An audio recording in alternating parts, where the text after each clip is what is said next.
ဘောလုံးဝါသနာရှင်ညီကိုတို့စိတ်လှုပ်ရှားစရာကမ္ဘာဖလားပွဲစဉ်တွေကတော့တပွဲထက်တပွဲပိုပြီးအရှိန်အဟုန်ပြင်းလာခဲ့ပြီးဒီနေ့မှာတော့စပိန်၊ဘယ်လ်ဂျီယမ်နဲ့ဥရုဂွေးတို့လိုထိပ်တန်းအသင်းကြီးတွေရဲ့အုပ်စုဒုတိယပွဲစဉ်၄ပွဲလုံးကို9ပေါ်9အောက်အခြေအနေတွေတတင်းချင်းစီရဲ့အားတာချက်အားနည်းချက်တွေနဲ့အတူအသေးစိတ်သုံးသပ်ပေးသွားမှာမို့ဗီဒီယိုလေးကိုမကြော်ဘဲအဆုံးထိစောင့်ကြည့်ပေးကြဦးနော်ပထမဆုံးပွဲစဉ်အနေနဲ့ကတော့ဥရောပရဲ့ထိပ်တန်းအင်အားကြီးစပိန်အသင်းနဲ့အာရှရဲ့အစိမ်းရောင်တိတ်ငတ်ဆော်ဒီအာရေဗျတို့ရဲ့ပွဲစဉ်ပဲဖြစ်ပါတယ်တိတ်ကြည့်မယ်ဆိုရင်တော့စပိန်က1.5ဆိုတော့အပြတ်တက်ကိုတာလုံပြီးနိုင်ဖို့ရေပန်းအစားဆုံးဖြစ်နေတာပါစပိန်အသင်းဟာလာမင်းယာမာတို့လိုအရေးချင်းရှိတဲ့လူငယ်ကျယ်ပွင့်တွေရဲ့ညံနှုံးမြင့်ကစားကွက်တီကီတာကပုံစံဘောလုံးပိုင်ဆိုင်မှုအသာစီးယူပြီးကစားတာကြောင့်ပွဲစကလေးကဆော်ဒီကိုတရက်ဆက်ဖိအားပေးလာဖို့ရှိပါတယ်ဆော်ဒီကတော့ကမ္ဘာဖလားမှာခန်းစစ်ကြစ်ကြစ်လစ်လစ်နဲ့တံပြန်တိုက်စစ်ဆင်တက်ပေမဲ့စပိန်ရဲ့တိုက်စစ်အရှိန်နဲ့ကွင်းလည်ဖန်တီးမှုတွေကိုထိန်းချုပ်ဖို့တော်တော်လေးရုန်းကန်ရပါလိမ့်မယ်ဒီပွဲကတော့စပိန်ဘက်ကတစ်ဖက်သက်ပွဲကိုစိုးမိုးပြီးဂိုးတွေမြူးသွားမဲ့အလားအလာအပြည့်ရှိတာကြောင့်ဂိုးပေါ် over 1.5ကိုပဲအဓိကညွှန်ပြခြင်းပြီးခံမှန်းရလက်အနေနဲ့စပိန်က 3C ဒါမှမဟုတ်ဖို့ C လောက်နဲ့ဂိုးပြတ်နိုင်သွားဖို့များပါတယ်ဗျာဒုတိယပွဲစဉ်ကတော့ group ရဲ့ဘယ်လ်ဂျီယမ်နဲ့အီရန်တို့ရဲ့ပွဲကောင်းတစ်ပွဲဖြစ်ပါတယ်ဘယ်လ်ဂျီယမ်က1.495နဲ့ပွဲကိုအသာစီးရဖို့ရေပန်းစားနေတယ်ဗျ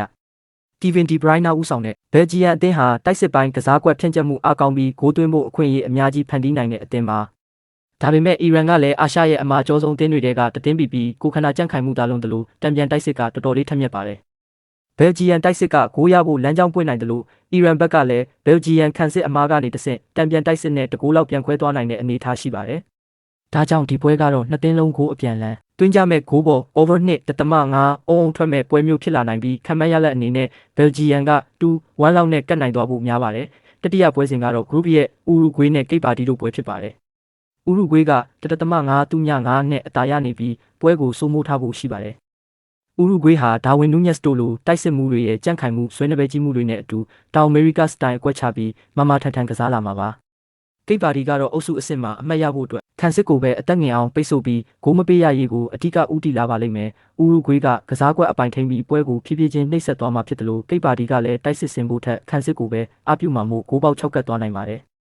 ဒါကြောင့်ဒီပွဲကိုတော့ဂိုးတွေအများကြီးမထွက်နိုင်ပဲဂိုးအောက် under 1.5သမားတွေအကြိုက်တွေ့မဲ့ပွဲလို့သတ်မှတ်ခြင်းပြီးခံမှန်းရလက်ကတော့ဥရုဂွေးက2C လောက်နဲ့တက်တောင့်တက်တာအနိုင်ရသွားဖို့ရှိပါတယ်ဗျာနောက်ဆုံးပွဲကတော့အိုရှန်နီးယားဇုံကနယူးဇီလန်နဲ့အာဖရိကရဲ့ဖာရိုဘီယင်များဖြစ်တဲ့အီဂျစ်တို့ရဲ့ပွဲစဉ်ပဲဖြစ်ပါတယ်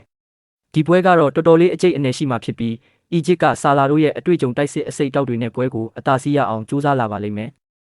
ဒါပေမဲ့နယူးဇီလန်ကဘောလုံးအမြင့်ဘောတွေအားတာတယ်လို့ခံစစ်ကိုအသားပေးပိတ်ဆို့ဖို့များတာကြောင့်အီဂျစ်တိုက်စစ်အတွက်ဂိုးရဖို့တော်တော်လေးရုန်းကန်ရမယ့်အနေအထားပါနှစ်သင်းလုံးကအုပ်စုကနေတက်လှမ်းနိုင်ဖို့ဒုတိယပွဲစဉ်မှာအမှားမခံပဲအပြန်လန်းထိန်းကစားကြဖို့များပါတယ်ဂိုးသိမ့်မထွက်ပဲပွဲအေးသွားနိုင်တဲ့အတွက်ဒီပွဲကိုလည်းဂိုးအောက် under 1.5အဖြစ်ပဲရွေးချယ်ခြင်းပြီးခံမှန်းရလက်အနေနဲ့အီဂျစ်ကကပ်ပြီး 1C ဒါမှမဟုတ် C တရေရလက်မျိုးဖြစ်သွားနိုင်ပါတယ်ဗျာညီကိုတို့ဒီညရဲ့အသင်းကြီးတွေကဘယ်အသင်းတွေကဂိုးတွေမြူးပြီးကန်ကောင်းသွားမလဲထင်လဲမိမိတို့ရဲ့အကြိုက်ဆုံးအသင်းနဲ့ရလဒ်တွေကိုအောက်ကမှန်မှာရေးသွားကြအောင်နော်